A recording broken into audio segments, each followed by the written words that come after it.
Essential elements of a valid offer कर रहे थे अपन लोग कि सर ऑफर या प्रपोजल क्या होता है, उसकी डेफिनेशन पढ़ ली थी अपन ने। फिर अब ऑफर जो है उसके असेंशियल एलिमेंट्स में अपन ने ये पढ़ा था कि सर एक तो ऑफर ऐसा होना चाहिए which must be capable of creating legal relationships, not for social purposes, not for religious purposes, moral purposes, not for domestic purposes. ठीक है। दूसरा, offer must have it's terms definite and clear, या फिर certainty का element होना चाहिए। तीसरा अपन ने किया था the offer must be communicated to the other party. जब तक ऑफर कम्युनिकेट नहीं होगा from one person to another person, क्या वो उसे एक्सेप्ट कर सकता है? नहीं सर। भले ही उसने काम एक्सेप्टेंस वाला कर दिया हो तो भी वो एक्सेप्टेंस इसलिए नहीं मानी जाएगी क्योंकि ऑफर तो अभी तक कम्युनिकेट हुआ ही नहीं। केस का नाम है लालवन शुक्ला वर्सेस गौरी दत्त। बच्चा घूम गया घर का, याद आ रहा है एग्जाम्पल? यस और नो? याद आ रहा है एग्जाम्पल? यस। तो बाद में पता पड़ा, बच्चा देने के बाद में, एक्सेप्टेंस वाला काम करने के बाद में, कि भैया मालिक ने तो ऐसा एक ऑफर दिया हुआ था, पर सर कोई कॉन्ट्रैक्ट बना नहीं क्योंकि ऑफर से पहले ही, ऑफर कम्युनिकेट होने से पहले ही एक्सेप्टेंस वाला काम हो गया। Sir it is not a valid acceptance. ठीक है। चलिए, अब अपन फर्दर पॉइंट्स करते हैं जो कि बहुत इंपॉर्टेंट पॉइंट है from examination point of view. इस पे से एग्जाम में क्वेश्चन आता है। An offer is different from invitation of offer, या इनविटेशन टू ऑफर, या इनविटेशन टू रिसीव ऑफर। तीनों में से कुछ भी बोल लो, एक ही बात है। An offer is different from invitation to offer. ठीक है सर। मैंने आपको बेसिकली बात बताई है कि प्रोसेस चालू होती है, कॉन्ट्रैक्ट बनने की प्रोसेस चालू होती है ऑफर से। ऑफर के बाद में आता है एक्सेप्टेंस। ठीक है, ऑफर के बाद में आता है एक्सेप्टेंस। Okay sir. फिर बाकी चीजें आती है कि sir promise, consideration, agreement, agreement legally enforceable, contract, फिर बाकी पूरा ट्री का प्रोसेस होता है। मैंने आपको बताया था प्रोसेस कहाँ से चालू होता है कि सर ऑफर से। कई बार प्रोसेस में ऑफर से पहले भी एक स्टेप होता है, ऑफर से पहले भी एक स्टेप होता है जिसको अपन बोलते हैं invitation to offer. Invitation to offer या इनविटेशन टू रिसीव ऑफर। एक तो होता है एक्स ने वाई को बोला, मैं तुझे ऑफर देता हूं, क्या तू मेरा घर 2.5 करोड़ रुपए में खरीदेगा? ठीक है, ये तो हो गया, डेफिनेटली एक ऑफर हो गया। एक एक्स वाई को बोलता है, मैं तुझे इनवाइट करता हूं, तू मुझे ऑफर कर, यदि तू मेरा घर खरीदना चाहता है तो you offer me. So what is X doing in this second case? He is in giving invitation to receive an offer और invitation to why to make an offer. जो इनविटेशन टू ऑफर के बाद में Y offer देता है या नहीं भी देता है, और फिर उसके बाद में एक्स उसको एक्सेप्ट करता है, यानी कि चीजें चेंज हो गई हैं यहाँ पर। यदि पहले वाले एग्जाम्पल में जहां पर एक्स ने वाई को सीधा ऑफर दे दिया, एक्स ने वाई को सीधा ऑफर दे दिया, क्या तू मेरा घर 2.5 करोड़ रुपए में खरीदता है क्या, वहां पर एक्सेप्ट करने का या रिजेक्ट करने का राइट किसके पास में है? कि सर वाई के पास में। ऑफर ये है। ठीक है, he is the offeror and Y is the offeree. ठीक है, he is the offeror and Y is the offeree. ठीक है, क्योंकि इसको ऑफर दिया गया था। तो sir offeree can either accept और रिजेक्ट द ऑफर, यहां पर ये पावर वाई के पास में होगी। लेकिन सर जब इनविटेशन टू ऑफर का प्रोसेस चालू होता है, तो सर एक्स ने वाई को इनवाइट किया कि तू मुझे ऑफर दे।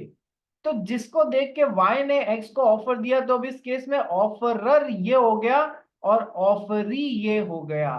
ठीक है, यानी कि अब इसने ऑफर दिया, इनविटेशन टू ऑफर मिला तो इसने ऑफर दिया, इसको ऑफर दिया तो ये ऑफरर हो गया, ऑफर देने वाला ऑफरर, और जिसको ऑफर दिया गया है वो हो जाता है ऑफरी।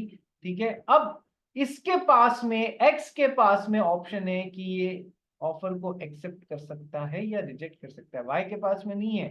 ठीक है, तो प्रोसेस का फर्क समझ में आया? Yes sir. क्या सर इनविटेशन टू ऑफर हर एग्जाम्पल में होगा? नहीं सर। हर कॉन्ट्रैक्ट बनने की प्रोसेस में ऑफर तो होता है, लेकिन इनविटेशन टू ऑफर या इनविटेशन टू रिसीव ऑफर बहुत लिमिटेड एग्जाम्पल्स में होता है। हर ऑफर के पहले इनविटेशन टू ऑफर हो ये कतई आवश्यक नहीं है। क्या बात समझ में आ गई कि इनविटेशन टू ऑफर क्या होता है? सबको करीब करीब समझ में आई? Yes sir. कुछ एग्जांपल्स देखते हैं अपन इनविटेशन टू ऑफर के। सर एक कंपनी है, उसको 50 कंप्यूटर्स की जरूरत है। एक company a company is in need of 50 computers। तो सर इस कंपनी ने क्या किया, अखबार में न्यूज़पेपर में एक एडवर्टाइजमेंट दिया, इनवाइटिंग टेंडर्स। क्या छपाया उस टेंडर, मतलब समझते हो ना, कोई बिल्डिंग बनाने कोई सरकारी कंपनी को कोई चीज की जरूरत होती है तो वो टेंडर निकालते हैं, फिर जिन लोगों को वो चीज सप्लाई करनी होती है वो उस टेंडर फॉर्म को भरते हैं, और जब उस टेंडर फॉर्म को भरते हैं तो उनमें से जिसका भी बेस्ट प्राइस कोटेशन होता है, टेंडर होता है, उसका टेंडर सेलेक्ट हो जाता है। ठीक है सर। तो सर कंपनी को 50 कंप्यूटर्स की जरूरत है, उसने एडवर्टाइजमेंट दिया अखबार में, inviting tenders that advertisement, I am in need of 50 computers. Computers का मेक ये होना चाहिए, अंदर इंटेल की चिप ये वाली लगी हुई होनी चाहिए, i7 प्रोसेसर होना चाहिए, 16 GB रैम होनी चाहिए, ये वाला कीबोर्ड होना चाहिए, ये वगैरह वगैरह, ऐसे पूरा उसने कॉन्फ़िगरेशन बताया कि ऐसे 50 कंप्यूटर्स चाहिए। जो भी पार्टीज ये 50 कंप्यूटर्स सप्लाई करने में इंटरेस्टेड हैं वो कृपया टेंडर भरें। Okay sir. तो सर मान लो कंपनी नंबर 1 को ने भरा कि मैं ये 50 कंप्यूटर सप्लाई कर सकती हूँ एट द रेट ₹25,000 पर कंप्यूटर। दूसरी कंपनी नंबर 2 ने ये टेंडर भरा कि मैं ये 50 कंप्यूटर सप्लाई कर सकती हूँ एट द रेट ₹26,000 पर कंप्यूटर। तीसरी कंपनी नंबर 3 ने ये टेंडर भरा, I can supply this 50 computers eight the rate 24,500 only पर कंप्यूटर। ओके, सारी चीजें समझ में आया। सर इसकी मान लो सबसे अच्छी प्राइस और इसकी सर्विस हिस्ट्री भी अच्छी थी तो इस फर्म को सेलेक्ट किया। ओके सर, और इसको इन 50 कंप्यूटर्स का ऑर्डर दे दिया। अब पूरी प्रोसेस में कृपया ये समझना, पूरी प्रोसेस में कृपया ये समझना, जिन्होंने भी अपने वीडियो ऑन नहीं किए हैं वो वीडियो ऑन करेंगे। सबसे पहले जिया बोरा, हाँ सर। हाँ तुझे तो प्रॉब्लम होती है कि मैं चला गया, मुझे प्रॉब्लम होती है कि तू गई नहीं है तो भी क्लास में बैठ के कैमरा ऑफ रखती है। हम्म। करती हूँ सर, 2 मिनट। हाँ सर। जिया बोरा के बाद में उसकी बेस्ट फ्रेंड जिया जैन का नंबर आता है। ठीक है, खुशबू हाजियानी, खुशी, राघव काबरा, श्रेया बियानी, सब जने वीडियो ऑन करेंगे। Everybody please switch on your videos. तो सर अब पूरी प्रोसेस को वापस से देखो। जब कंपनी ने अखबार में टेंडर फ्लोट किया एडवर्टाइजमेंट के through, that tender was an example of invitation to offer. Company invite कर रही है लोगों को कि आओ और मुझे 50 कंप्यूटर सप्लाई करने का ऑफर दो, आपकी जो भी रेट है उस पे। So that tender was an example of an invitation to offer, जहां लोगों को इनवाइट किया जा रहा है। सर उस इनविटेशन टू ऑफर को पढ़ के कंपनी नंबर 1, कंपनी नंबर 2 और कंपनी नंबर 3 ने क्या किया, इस कंपनी को ऑफर्स दिए, अपने अपने ऑफर्स दिए। इसने अपना ऑफर दिया, इसने अपना ऑफर दिया, इसने अपना ऑफर दिया।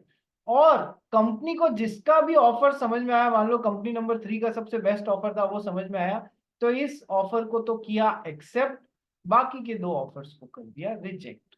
तो इस तरीके से फिर ऑफर प्लस एक्सेप्टेंस के बाद में बाकी पूरी प्रोसेस चालू होके वो कॉन्ट्रैक्ट बन जाता है।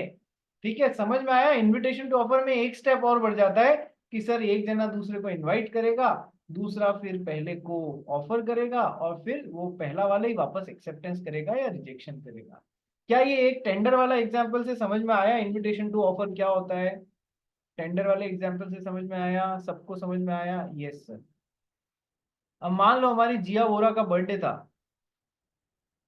ठीक है, कि सर मेरा बर्थडे चला जा चुका है, मेरे बर्थडे पे एग्जाम्पल कैसे ले रहे हैं आप? तो मान लो जिया वोरा का बर्थडे था, जिया वोरा अपने सारे दोस्तों के साथ में, जिया जैन और पता नहीं जो भी इसकी दोस्त दोस्त मंडली थी, उसके साथ में गई होटल। होटल गई तो अब वहां पर दिखा इनको मेन्यू कार्ड, जिया वोरा भागो मत, मेन्यू कार्ड दिखा, ठीक है। मेन्यू कार्ड में लिखा हुआ था मसाला डोसा, कितने रुपए का, 200 रुपीज का।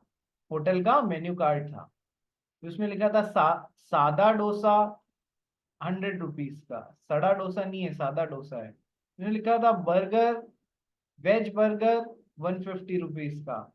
उसमें लिखा था चाउमीन, जो भी है 200 रुपीज पर प्लेट। उसमें लिखा था, ऐसे बहुत सारे आइटम्स लिखे थे, पिज्जा, ठीक है, कितने रुपए का, 300 रुपीज का। Okay sir, this menu card by the hotel is an example of invitation to offer। जहां पर जहां पर होटल वाला आपको, जो भी आप ग्राहक है, मान लो जिया वोरा एंड फ्रेंड्स ग्राहक हैं, ये इनविटेशन टू ऑफर है आपको कि आइए, मैं आपको इनवाइट करता हूं, इसमें से कोई भी चीज खरीदने का ऑफर दो।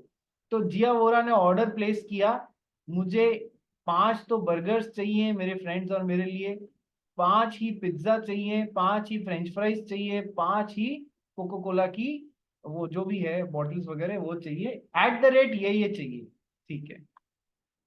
अब जब जिया वोरा ने उस मेन्यू कार्ड को पढ़ के ऑर्डर लगाया, तो that was an example of an offer. Zia Vora offer कर रही है होटल को, मुझे 5 pizza at the rate 300 rupees, 5 French fries at the rate 200 rupees, ऐसे ऐसे रेट में चाहिए।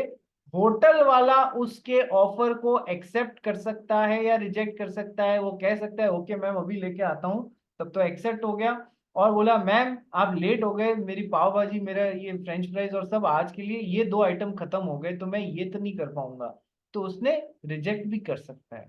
तो ये मत समझना कि जब आप होटल में जाते हैं तो और आप ऑर्डर प्लेस करते हैं, तो आप ऑफर, जब आप होटल में जाते हैं और होटल में जाते हैं, तो मेन्यू कार्ड जो है वो होटल की तरफ से ऑफर नहीं है कि वो आपको बेचना चाह रहा है एट द रेट ₹200, ठीक है। यदि ये होटल की तरफ से जिया वोरा को ऑफर होता और जिया वोरा ने ऑर्डर प्लेस करते हुए एक्सेप्ट कर लिया होता, और मान लो वो होटल के पास में उस दिन बर्गर्स खत्म हो गए, तो फिर क्या वो ऑफर का एक्सेप्टेंस, तो जैसे ही इसने ऑर्डर प्लेस किया होता एक्सेप्टेंस हो जाता, एक्सेप्टेंस हो जाता तो कॉन्ट्रैक्ट बन जाता, कॉन्ट्रैक्ट बन जाता, फिर होटल मना कर सकता था क्या सप्लाई करने से? नहीं सर, फिर तो उसको कैसे भी करके सप्लाई करना ही होता। पर यहां पर तो प्रोसेस उल्टी चल रही है। Menu card is not N example of an offer, rather menu card is an example of invitation to offer. The hotel is inviting you, invitation to offer, inviting you, that is Jia Vora, to make an offer to the hotel to purchase the things at the rate price specified, and hotel वाला can either accept that offer और reject that offer. Accept कर लेगा तो माल supply कर देगा, dishes supply कर देगा, और रिजेक्ट करना चाहता है तो रिजेक्ट भी कर सकता है, मना भी कर सकता है, मैम डिश खत्म हो गई है मैं नहीं लेके आऊंगा। तो जिया हो रहा है इस पे चढ़ नहीं सकती है, नहीं नहीं तुमने ऑफर दिया था, हमने एक्सेप्ट किया, तो कॉन्ट्रैक्ट बन गया तो तुमको करना ही पड़ेगा, ना ना ना। वो कहेगा मैडम इतना कॉन्ट्रैक्ट मैंने भी पढ़ा हुआ है, मैंने इन्विटेशन टू ऑफर दिया था, आपने ऑफर दिया और मैं एक्सेप्ट या रिजेक्ट कर सकता हूँ। क्या ये 2 एग्जाम्पल्स अभी तक के समझ में आए? कौन कौन से 2 एग्जाम्पल्स बताए मैंने आपको इनविटेशन टू ऑफर के? कि सर पहला तो बताया कि सर जब कभी भी कोई एडवर्टाइजमेंट, सारे एडवर्टाइजमेंट्स आईटीओ नहीं होते हैं, एडवर्टाइजमेंट इनवाइटिंग टेंडर होता है। That is an example of advertisements inviting tender, is an example of invitation to offer. जिसने भी वो एडवर्टाइजमेंट छपवाया वो इनवाइट कर रहा है कि आप उसे ऑफर दो, ठीक है। बच्चे क्या गलती करते हैं, श्रेया बियानी, कानपुर में हड़ताल है क्या रे? है श्रेया बियानी? नहीं सर। कानपुर में हड़ताल नहीं है तो फिर वीडियो ऑन क्यों नहीं हो रहा है? हम्म। खुशबू आजियानी, जिया जैन जैसे ही देखती है दूसरे को डांटी पड़ रही है खुद भी ऑन कर लेती है, थोड़ी देर बाद वापस गायब हो जाती है, ठीक है। ये ऐसे लोग बड़े, वो कहते हैं ना छुपे रुस्तम होते हैं, दूसरे से ही अपना आगे का कर लेते हैं काम। चलो, तो सर, अरे वाह, जस शाह भी आ गया हमारे, वंडरफुल। नेक्स्ट। अरे जस शाह, क्या कॉलेज चेंज कर लिया तूने या नहीं किया? क्यों? सर अभी एप्लीकेशन तो डाला है। एप्लीकेशन डाल दिया, चलो ठीक है, आ जाओ। नेक्स्ट इज समझना, मैंने कहा बच्चे कहां पर कंफ्यूज हो जाते हैं, वो हर एडवर्टाइजमेंट के लिए समझते हैं कि हर एडवर्टाइजमेंट इनविटेशन टू ऑफर है, जबकि ऐसा नहीं है। अपन ने एक केस पढ़ा है अभी तक, एक केस तो पढ़ा है बाल्फोर वर्सेस बाल्फोर वाला, ठीक है।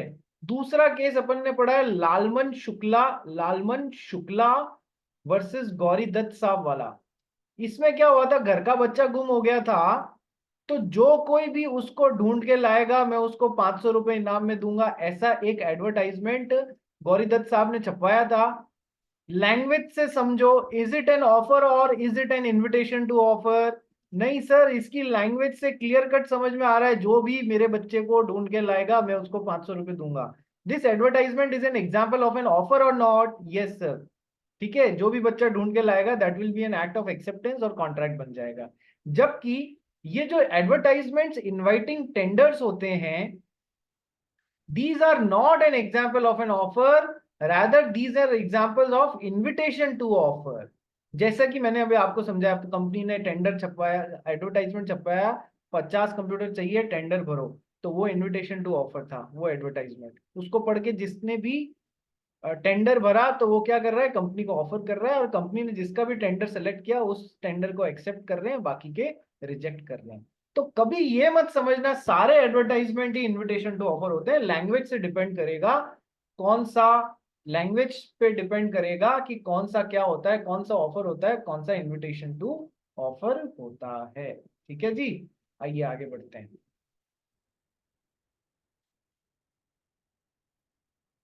एक मिनट, ठीक है, आ जाओ। तो सर इनविटेशन टू ऑफर का पहला एग्जांपल एडवर्टाइजमेंट इनवाइटिंग टेंडर्स, दूसरा example menu card of A hotel with prices on it. तीसरा एग्जांपल देखो, सिमिलर एग्जांपल है, आप लोग बुक्स खरीद के लाते हो, यस सर, मार्केट से, किसी बुक सेलर से।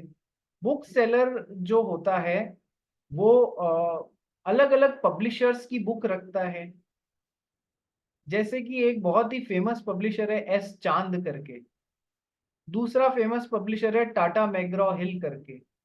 पढ़ा है ना, इन सब की किताबें कभी ना कभी जीवन में पढ़ी होंगी, एस चांद करके, टाटा मैग्रॉ हिल करके, ऐसे, ठीक है।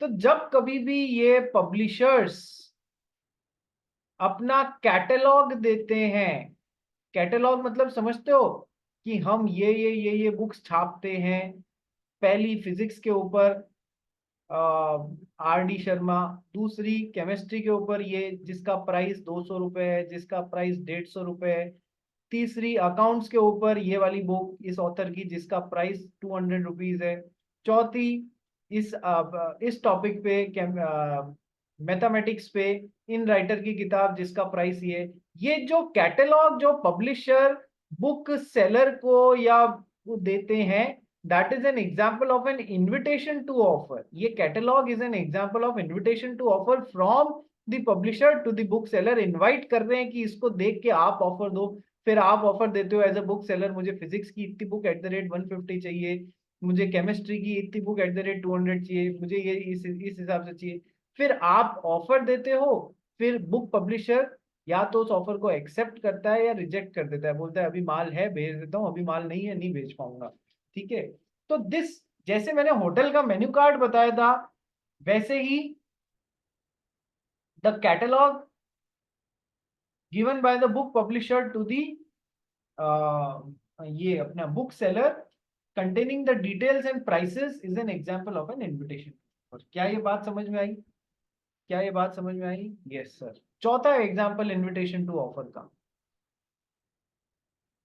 इनविटेशन टू ऑफर पे सर इतना प्रेशराइज क्यों कर रहे हैं आप? क्योंकि इसमें से एग्जाम में क्वेश्चन आता है, ऑफर एंड एक्सेप्टेंस के चैप्टर में से मोस्टली दो जगह से ही क्वेश्चन आता है, पहला है इनविटेशन टू ऑफर और दूसरा है communication of offer and acceptance, communication and revocation of communication. Communication and revocation of communication of offer and acceptance. ये दो मेजर जगह हैं जहां से आता है। ठीक है, नेक्स्ट। अब चौथा एग्जांपल क्या बताया था मैंने आपको? यस, आ जाओ। Fourth example of invitation to offer. Sir मान लो हमारा जश शाह है। जश शाह को है ना जीन्स पहनना बहुत पसंद है। ओके सर, कि सर जश शाह को ही क्यों, सबको बहुत पसंद है। तो जश शाह गया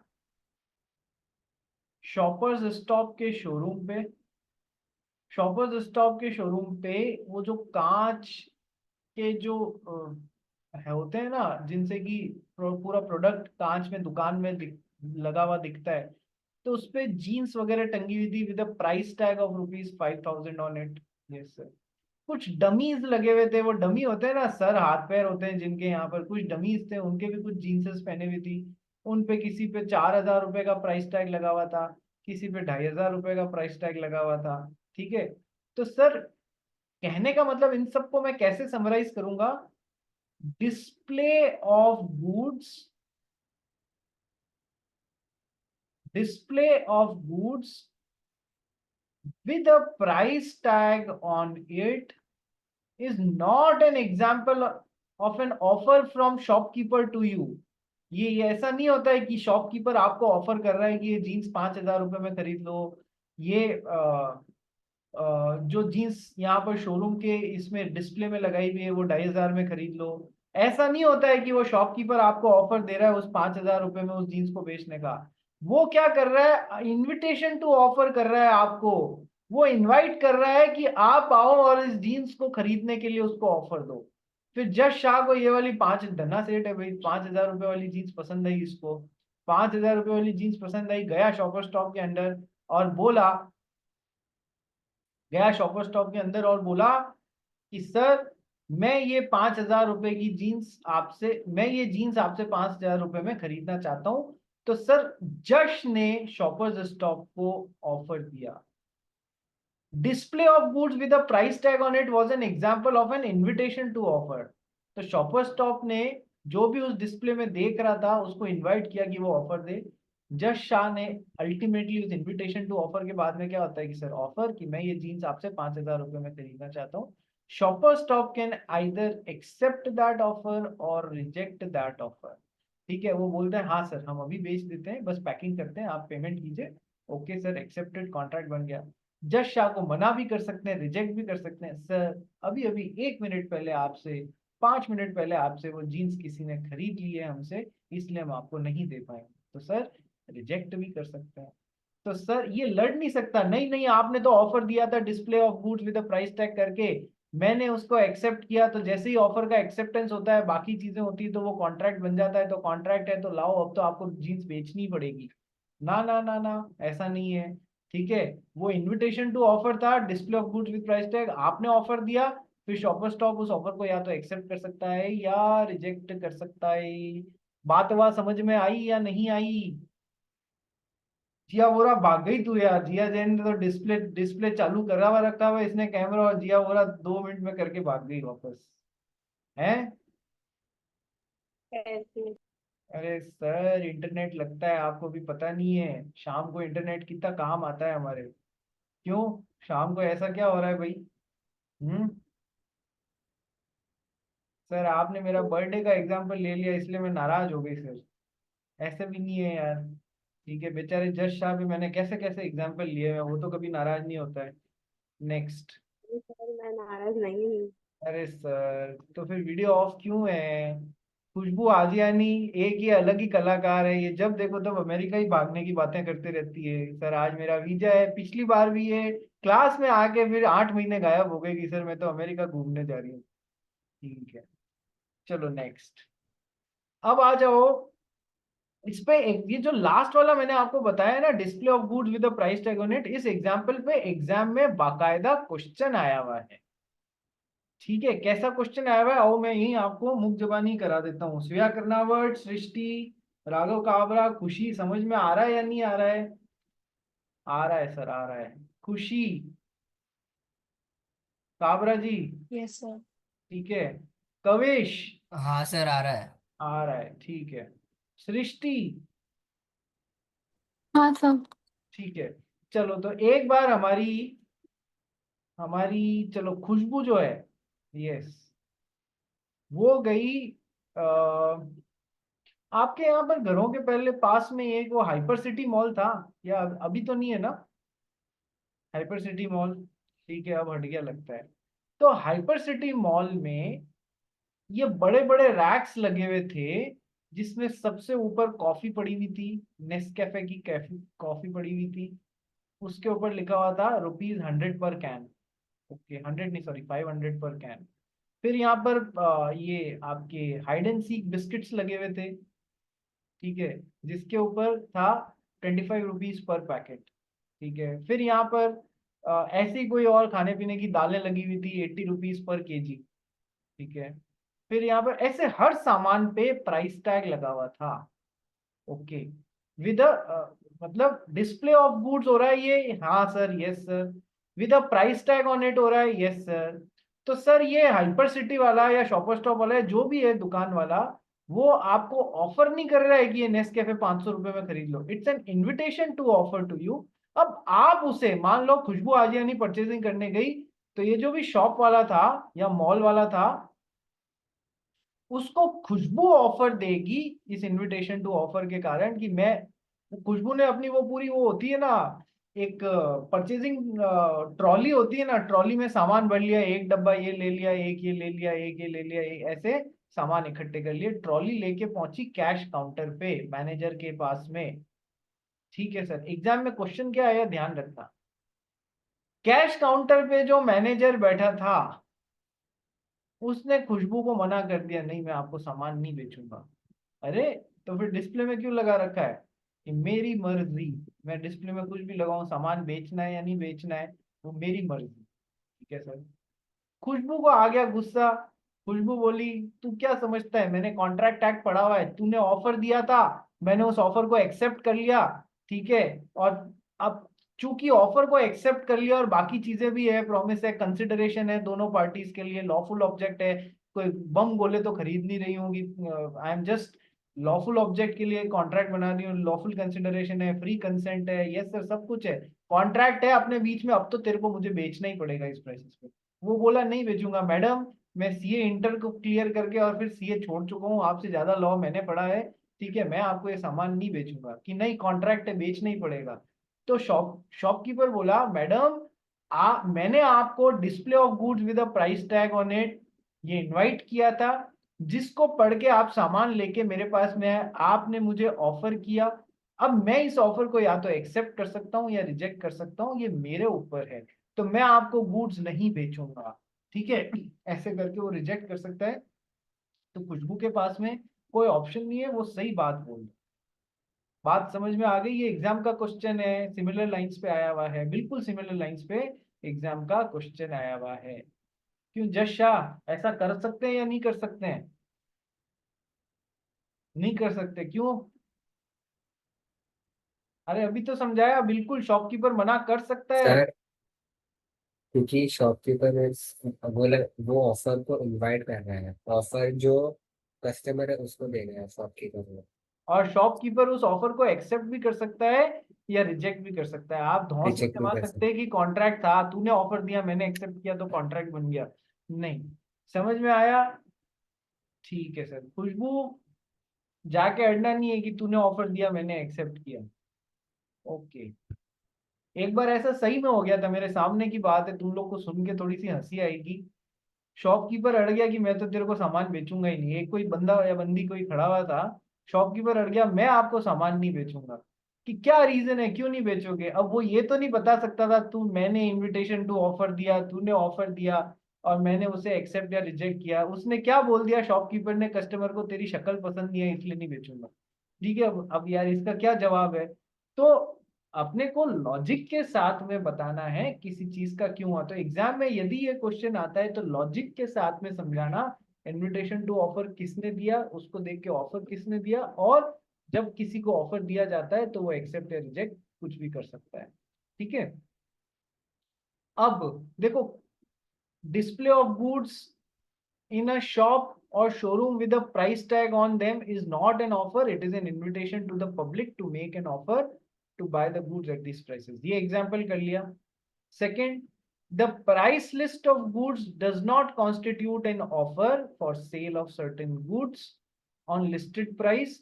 It's an invitation to offer, like a book catalog given by a publisher to the bookseller, like a menu card given by a hotel to its probable customer.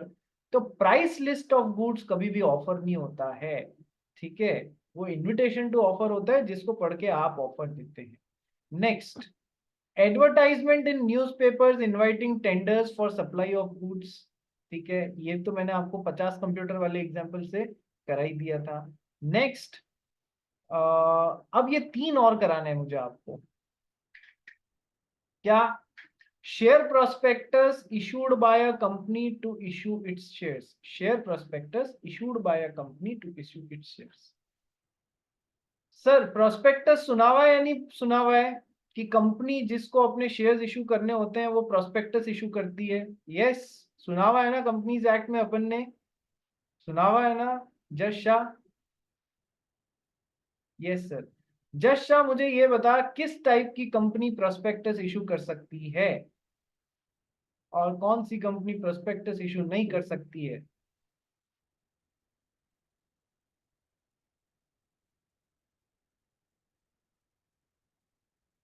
Prospectus से कंपनी क्या करती है? पब्लिक पब्लिक कंपनी पब्लिक को invite करती है कि आओ और मेरे शेयर्स को सब्सक्राइब करने के लिए मुझे ऑफर करो. ठीक है, तो कैसी कंपनी पब्लिक को इनवाइट कर सकती है? कि सर पब्लिक कंपनी ही पब्लिक को इनवाइट कर सकती है, प्राइवेट कंपनी कभी भी पब्लिक को इनवाइट नहीं कर सकती. तो प्रोस्पेक्टस कैसी कंपनी इशू कर सकती है? सर याद आ रहा है, only a public company can issue a prospectus. Now what is a prospectus? जब कंपनी ने प्रोस्पेक्टस इशू किया कि मुझे पैसे की जरूरत है, मैं शेयर इशू करना चाहता हूं, तो प्रोस्पेक्टस इशू करने का मतलब होता है company is inviting the public कि आप मेरे शेयर्स के लिए एप्लीकेशन लगाइए, आप मुझे ऑफर दीजिए कि मैं कंपनी के 100 शेयर एट द रेट ₹50 पर शेयर खरीदना चाहता हूं. आप मुझे ऑफर दीजिए कि मैं कंपनी के 200 शेयर, मिस्टर वाई ऑफर देंगे कंपनी को, मैं कंपनी के 200 शेयर एट द रेट ₹50 खरीदना चाहता हूँ. किसी जेड ने कहा मैं 500 शेयर खरीदना चाहता हूँ, ठीक है, एट द रेट ₹50. तो उस prospectus is an example of invitation to offer. Invitation किसने दिया है? कंपनी ने, टू द पब्लिक. पब्लिक ने जब उसको पढ़ के एप्लीकेशन फॉर्म भरे तो it's an example of an offer from person number 1, person number 2, person number 3 की मैं 100 शेयर खरीदना चाहता हूँ एट द रेट 50 में, 200 में, 500 खरीदना चाहता हूँ. Okay sir. कंपनी के पास में इस तरीके से मल्टीपल एप्लीकेशंस आ गई. Yes sir. कंपनी, मान लो कंपनी ने को अलॉट करने थे 10,000 शेयर और कंपनी के पास में एप्लीकेशन आ गई 40,000 शेयर्स की. तो कंपनी क्या करेगी? 10,000 जिनके शेयर्स हैं उनको तो एक्सेप्ट कर लेगी, बाकी के 30,000 शेयर्स की एप्लीकेशन या ऑफर को रिजेक्ट कर देगी. बात समझ में आ रही है? कुछ ऑफर्स एक्सेप्ट कर लेगी, कुछ ऑफर्स रिजेक्ट कर देगी. तो इस तरीके से कहना ये चाह रहे हैं कि सर कंपनी ने जब प्रोस्पेक्टस इशू किया, that is not an example of an offer, rather it is an example of an invitation to offer to the public to subscribe to it shares. ठीक है, फिर वो आप उसे पढ़ के ऑफर लगाते हैं, फिर वो ऑफर को एक्सेप्ट या रिजेक्ट करते हैं. प्रोसेस समझ में आई? प्रोसेस समझ में आई? यस और नो? Yes sir. एक एग्जांपल और है, एडवर्टाइजमेंट फॉर ऑक्शन सेल. इस पे एग्जाम में क्वेश्चन आता है, इस पे भी आता है, इनविटेशन टू ऑफर में आता ही आता है, कहीं ना कहीं से उठा के डिस्प्ले ऑफ गुड्स से दे देंगे या फिर ये एडवर्टाइजमेंट फॉर ऑक्शन सेल से दे देंगे. तो उसको समझाने के लिए कृपया एक बार सेम लिंक पे वापस रिज्वाइन करो.